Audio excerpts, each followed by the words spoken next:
everyone, this is Catharina, technician.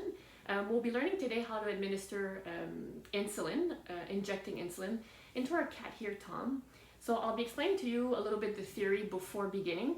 It'll be important to read the document that we've given you with all the steps and the important details of what to do before, after, the steps of injecting insulin, as well as all the information you need to know for taking care of your diabetic animal.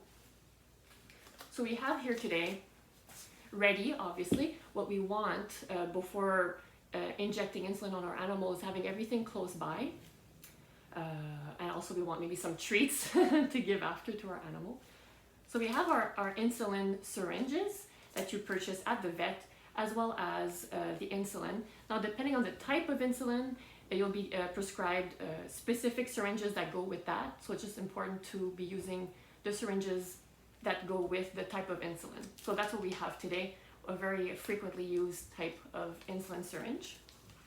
So we'll be preparing that before beginning today. I'll be showing you theoretically before we inject him with a dose of insulin.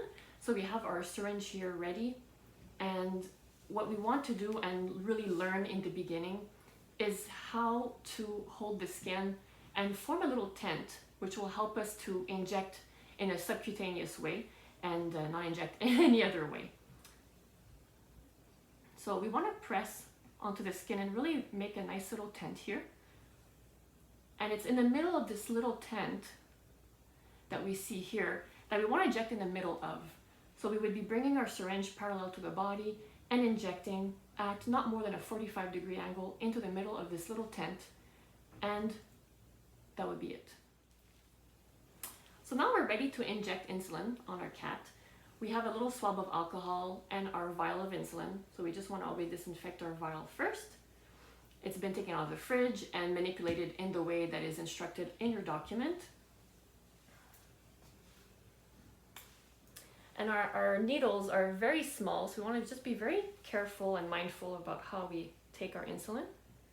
And we're always going to draw a little bit more and push back some insulin back into the bottle to get the quantity that has been prescribed. So the amounts can be very small, especially in the beginning. So be sure to ask us at the reception when you come get your first prescription, and make sure you understand how to calculate the proper quantity in your syringe. So what I suggest is once it's drawn, to just put back the cap without clipping it in, and just leaving it next to you and being ready with your cat or your dog, making sure that they're not moving and they're comfortable. So we do our little tent with the skin. So that's ready, and we have our insulin syringe ready to go. So we have our little tent. We're going to be placing our syringe parallel to the body, so in line with the body, and our tent is ready to go. We're going to be poking right in the middle. So we feel that we've passed into the skin. We want to make sure the entire needle is inside, and we want to pull back with our fingers with the plunger to make sure we don't see any blood, because that means we would be in a blood vessel. Therefore, we would have to stop and start again with a new syringe.